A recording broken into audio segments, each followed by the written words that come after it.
بسم اللہ الرحمن الرحیم۔ گمنام ہیرو کے معزز ناظرین، السلام علیکم۔ آئیے چلتے ہیں کہانی کی طرف۔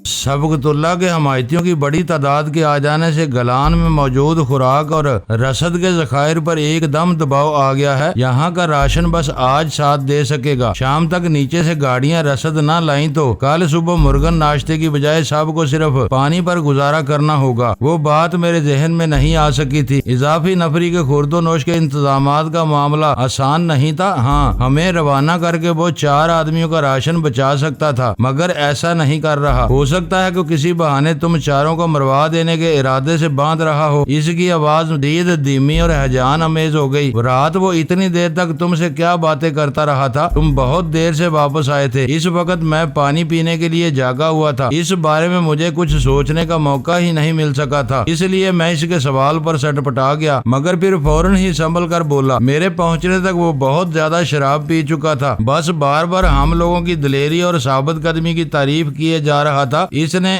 بڑی مشکل سے اقرار کیا کہ اس نے ہم سے پاڑے میں پوشیدہ بموں کے ذخیرے کی حفاظت کا کام لیا تھا۔ وہ کہہ رہا تھا کہ ہماری اچھی طرح خاطر تواضع کیے بغیر وہ ہمیں واپس نہیں جانے دے گا۔ میرے بارے میں بھی ضرور کچھ نہ کچھ بات ہوئی ہوگی۔ وہ مضطرب ہوا جا رہا تھا۔ ہاں، میں نے اقرار کیا، اس نے مجھ سے دیکھ بھال کے بارے میں پوچھا تھا۔ اس کے لہجے سے اس خواہش کا اظہار ہو رہا تھا کہ وہ میری زبان سے تمہاری شکایت سننی چاہتا ہو۔ میں نے تمہاری مستعدی اور وفاداری کا ذکر کیا تو مایوسی سے اس کا چہرہ لٹک گیا تھا۔ اس کے دل میں تمہارے خلاف ضرور کوئی رنجش موجود ہے۔ یہ 2 لومڑوں کا مقابلہ ہے، وہ زہر خند کے ساتھ بولا۔ میں اس کی رگ رگ سے واقف ہوں اور وہ میرے مزاج سے اچھی طرح واقف ہے۔ ہم دونوں زیادہ دنوں تک ایک ساتھ نہیں چل سکتے۔ تم یہاں سے فرار ہونے پر رضامند ہو تو میں آج ہی سے اپنا کام شروع کر دوں۔ 5 آدمیوں کو فرار کی تیاری میں ایسا وقت لگ جائے گا۔ اس کی زبان سے وقت لگنے کی بات سنتے ہی میں نے بے دھڑک کہہ دیا، ہاں تم تیاری شروع کر دو۔ وقت کا ضیاع مہلک ثابت ہو سکتا ہے، حالات سازگار نظر آئے تو فرار کا ارادہ ملتوی بھی کیا جا سکتا ہے۔ ٹھیک ہے۔ وہ میری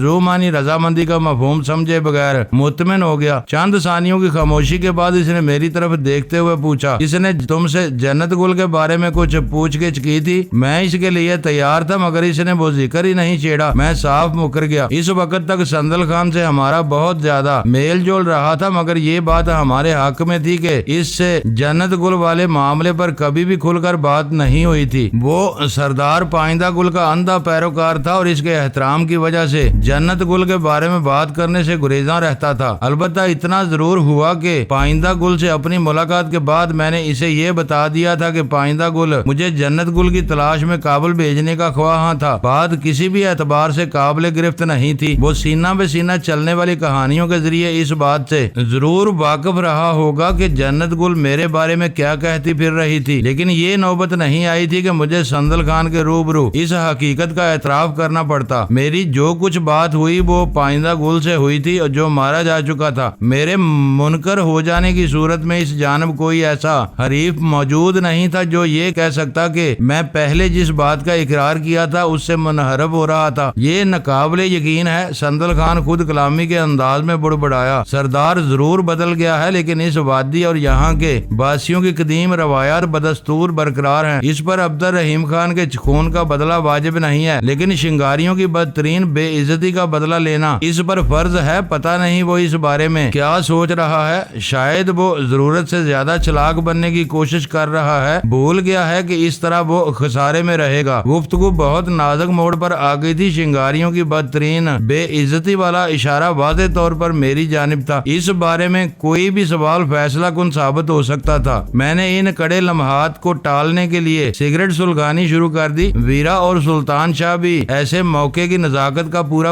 احساس تھا، اس لیے وہ دونوں بھی خاموش ہی رہے۔ غزالہ پہلے ہی وہاں سے اٹھ کر عقبی دروازے سے باہر نکل چکی تھی۔ فضا پر کچھ دیر تک بوجھل اور اعصاب شکن خاموشی طاری رہی۔ ہم تینوں موضوع کے تسلسل سے خائف تھے اور وہ کسی گہری سوچ میں مستغرق تھا۔ آخر کار وہ بوجھل انداز میں اٹھ کھڑا ہوا اور بولا، اب میں چلتا ہوں، میں تیاری کے سلسلے میں یہاں سے چند گھنٹوں کے لیے غائب رہوں گا. تم سے کوئی پوچھے تو لا علمی ظاہر کرتے ہوئے بس اتنا کہہ دینا کہ تم نے مجھ سے سونف کی شراب کی خواہش ظاہر کی تھی اور سونف کی شراب کا مطالبہ تمہاری غیر حاضری کا جواز پیدا کر دے گا.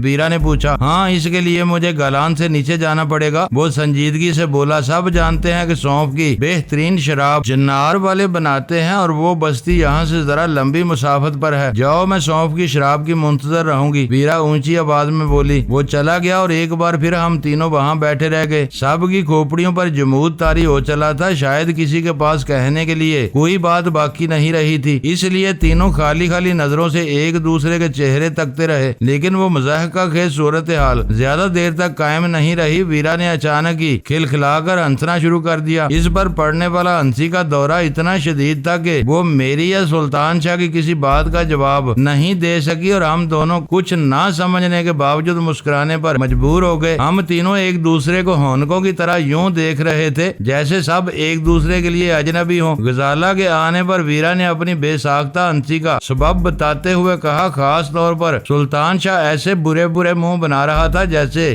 اسے بد ہضمی ہو گئی ہو. یہی دیکھ کر میری ہنسی چھوٹ گئی. ویرا کی وضاحت سنتے ہی سلطان شاہ کے ہونٹوں سے مسکراہٹ کافور ہو گئی اور وہ اٹھ کر اس دروازے کی طرف چل دیا جو وسطی حال میں کھلتا تھا. اس دن کا ناشتہ بھی بہت بھرپور اور پرتکلف تھا. کسی چیز سے یہ ظاہر نہیں ہو رہا تھا کہ گالان میں صرف رات تک کی خوراک کے ذخائر باقی رہ گئے. ہم چاروں نے آنے والی متوقع قلت کے پیش نظر بسیار خوری کا مظاہرہ کیا جو ہمارے حق میں اس اعتبار سے مفید ثابت ہوا کہ شکم سیر ہوتے ہی ہم پر نیند کا خمار طاری ہونے لگا اور ہم رات کی بیداری کا حساب پورا کرنے کے لیے بستروں پر دراز ہو گئے. میری کب آنکھ لگی مجھے علم نہیں. بیدار ہوا تو مجھ سے پہلے ہی تینوں اپنی نیند پوری کر چکے تھے اور نہا دھو کر قندوز خان کے ساتھ خوش گپیوں میں مصروف تھے. میں اس سے سلام دعا کر کے نہانے کے لیے چل دیا. میں واپس آ کر ان لوگوں کی محفل میں شریک ہوا تو ایک بری خبر میری منتظر تھی. سبقت اللہ کے کسی مخبر نے سندل خان کو گالان کی ڈلان سے اتر کر کچنار کی طرف جاتے ہوئے دیکھ لیا تھا اور اسے واپسی پر اس بارے میں سخت سردنش کی گئی تھی. ان تینوں نے قندوز خان سے وہ خبر سننے کے بعد کوئی رد عمل ظاہر نہیں کیا تھا, اس لیے وہ بات وہیں رہ گئی تھی. جب قندوز خان نے وہ خبر میرے سامنے دہرائی تو میں نے اشتباہ امید لہجے میں کہا. اس کی نیت یقیناً کوئی فطور آیا ہوا ہے. صبح میں نے اسے سونف کی شراب کی خواہش ظاہر کی تھی. اس کے بعد میں اس کا انتظار کرتا رہا مگر وہ یوں غائب ہوا جیسے گدھے کے سر سے سینگ. یہ پتا چلا کہ وہ یہاں سے نکل کر کچنار نامی بستی کی طرف کیوں گیا تھا. پھر وہ سچ بول رہا ہے. میری بات سن کر قندوز خان سنجیدہ ہو گیا. اس نے یہی کہا ہے کہ تم میں سے کسی نے سونف کی شراب پینے کی خواہش ظاہر کی تھی اور وہ کچنار کی طرف دوڑا چلا گیا. وہ کچنار سے ایک گیلن بھر لایا ہے. سونف کی شراب وہاں بہت عمدہ بنتی ہے. تم نے ان لوگوں سے سندل خان کے بیان کی تصدیق نہیں کرائی. میں نے اپنے ساتھیوں کی طرف اشارہ کرتے ہوئے حیرت سے کہا. یہ بات ان کے سامنے ہوئی تھی. میں نے خاص طور پر ذکر کرنا مناسب نہیں سمجھا. میرا خیال تھا کہ باتوں باتوں میں سچ اور جھوٹ کا پتہ چل جائے گا. قندوز خان نے بے پرواہی سے کہا. ویسے بھی تحقیق کے لیے ایک آدمی کچنار کی طرف بھیج دیا گیا ہے. اتنی سختی سے وہ بھڑک جائے گا. میں نے کہا کیونکہ سبقت اللہ مجھے بتا چکا تھا کہ قندوز خان بھی غزالہ وغیرہ سے اس کے بارے میں پوچھ گچھ کرنے آیا تھا اور اسے سندل خان پر اپنے سردار کی بے اعتمادی کا علم تھا. بھڑکے گا تو وہ مارا جائے گا. قندوز خان نے بے رحمانہ سرد موہری سے کہا. وہ تمہاری زبان جانتا ہے. اسے ہر قیمت پر تمہاری خدمت میں رہنا چاہیے تھا. شراب لینے کے لیے کسی اور کو کچنار بھیجا جا سکتا تھا. میں نے آگے کچھ نہیں کہا. میرا کوئی بھی اعتراض سندل خان کی بے جا حمایت پر محمول سمجھا جا سکتا تھا. قندوز خان نے باہر سے ایک خدمتگار کے ذریعے وہ کنستر اندر منگوا لیا جس میں سندل خان کی لائی ہوئی شراب موجود تھی. ڈھکن کھولتے ہی دیسی شراب کی تیز بو کے بھپکے فضا میں پھیل گئے. قندوز خان نے ندیدے پن سے 3 گلاس بنائے. ہمارے گلاسوں میں 3/4 سے زیادہ پانی ڈالا گیا. اس نے اپنا گلاس کنستر سے لبریز کیا تھا. میرے اور ویرا کے لیے وہ سیال اپنے حلق سے اتارنا دوبر ہو رہا تھا. قندوز خان گھٹا گھٹ پیے جا رہا تھا. یہ پورا کنستر تم ہی لے جانا. میں نے برائی ہوئی آواز میں کہا. مجھے اس میں مٹی کے تیل سے زیادہ گندی بو آ رہی ہے. میں نے خود پر جبر کیا تو ابکائی کر بیٹھوں گا. ویرا نے فوراً ہی میری تائید کر ڈالی. قندوز خان میری پیشکش پر کھل اٹھا. میں بڑے شوق سے لے جاؤں گا. تمہیں شاید تیز شرابوں کا شوق نہیں ہے. یہ اس وادی کی بہترین سوغات سمجھی جاتی ہے. دور دور سے اس کی فرمائشیں آتی رہتی ہیں. شراب اور بند کمروں سے میری طبیعت اکتا گئی ہے. غزالہ نے برا سا منہ بنا کر قندوز قندوز خان سے کہا کیا یہ ممکن نہیں کہ ہم اپنا کچھ وقت گالان کی کھلی اور صحت افزا فضا میں گزار سکیں؟ ابھی چلتے ہیں، قندوز خان نے کہا اور پھر اپنا گلاس خالی کر دیا۔ اپنے دل پسند مشروب کے بارے میں میری اور ویرا کی رائے سے وہ واقف ہو چکا تھا، لہٰذا اس نے ہم دونوں کے گلاس بھی خالی کر دیے۔ وہ ہمیں باہر لے جانے کے ارادے سے اٹھا تو اس کی آنکھوں میں خمار کے سرخ ڈورے تیر رہے تھے۔ باہر سورج کی تیز روشنی کے باوجود خنکی پھیلی ہوئی تھی۔ حویلی کے صحن اور دالانوں میں لوگوں کی بھیڑ بھاڑ میں قدرے کمی واقع ہو چکی تھی، شاید بعض لشکریوں کی واپسی کا سلسلہ شروع ہو چکا تھا۔ حویلی سے باہر کھلے میدان میں قصباتی میلے کا سا سما تھا، وہاں خطرناک صورتوں، ڈھیلے ڈالے لباسوں اور رخت آوازوں والے لہیم شہیم قبائلیوں کی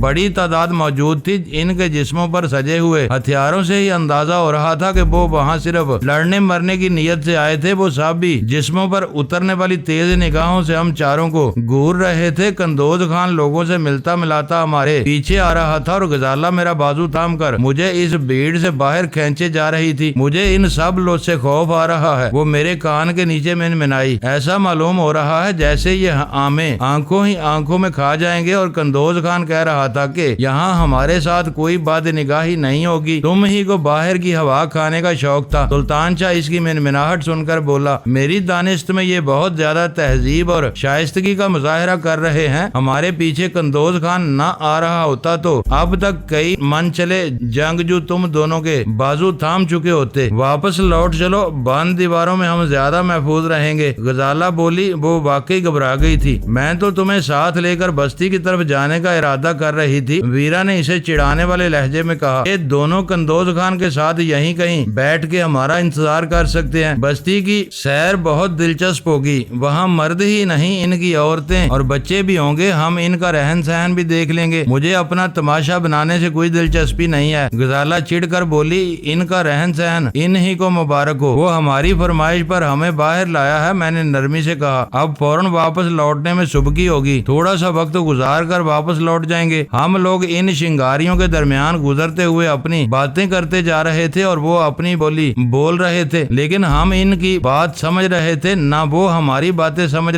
پا رہے تھے۔ چند منٹ بعد ہم اس بھیڑ سے باہر نکل آئے۔ قندوز خان بھی تیز تیز قدموں سے چلتا ہوا ہم سے آ ملا۔ اس کی چال ہی سے ظاہر ہو رہا تھا کہ کچنار کی تیز شراب کے بخارات نے اس کے معدے سے نکل کر اس کی کھوپڑی پر اپنا اثر جمانا شروع کر دیا تھا۔ تم دعویٰ کر رہے تھے کہ گالان میں کوئی ہم دونوں عورتوں پر نگاہ نہیں ڈالے گا، مگر یہاں سب ہی ہمیں دیدے پھاڑ پھاڑ کر گور رہے تھے۔ ویرا نے اس کی کیفیت کا اندازہ لگا کر بے تکلفی سے کہا، وہ گالان کے باسیوں کی بات تھی۔ قندوز خان نے اس کی شکایت کا برا مانے بغیر کہا، یہ باہر سے آئے ہوئے ہیں، ان کو تم لوگوں کے بارے میں کچھ معلوم نہیں۔ ان میں سے بیشتر اس وادی کے دہقاں ہیں۔ تم نے دیکھا نہیں کہ وہ کھلے آسمان کے نیچے اپنی پگڑیاں بچھائے پتھر کے سرہانوں پر کتنے اطمینان سے لیٹے اور بیٹھے ہوئے ہیں۔ تم لوگوں کے اجنبی خدو خال اور چھوٹے بدن انہیں حیران کر رہے ہوں گے۔ یہ وہ لوگ ہیں جن کے بڑوں نے بھی کبھی ان پہاڑوں سے باہر کی دنیا نہیں دیکھی تھی۔ ان کی حیرت زدہ نگاہوں سے تمہیں کوئی خطرہ لاحق نہیں ہو سکتا۔ حویلی کے احاطے کی دیوار کے ساتھ ساتھ ہم لوگ بغلی سمت میں مڑے تو چند ہی لمحوں میں وہ بھیڑ بھاڑ ہماری نظروں سے اوجھل ہو گئی۔ اس طرف دور تک سبزے اور درختوں کی بہار پھیلی ہوئی تھی۔ ہم مزید آگے جانے کی بجائے اسی جگہ ابھرے ہوئے پتھروں پر ٹک کر بیٹھ گئے۔ ہم اس طرف آگے چلیں تو وہ ویران باڑا آ جائے گا جہاں پرسوں رات تمہیں لٹکایا گیا تھا۔ کچھ دیر کی فرت افزا خاموشی کے بعد قندوز خان ہمیں بتانے لگا، راہداری میں کھلنے والی کوٹھڑی مضبوط دروازہ اندر سے مقفل کر دیا گیا ہے، ورنہ ادھر سے بھی ہم حویلی میں داخل ہو سکتے تھے۔ تو کیا آگ لگانے والے بموں کا ذخیرہ اس باڑے سے نکال لیا گیا ہے؟ میں نے محض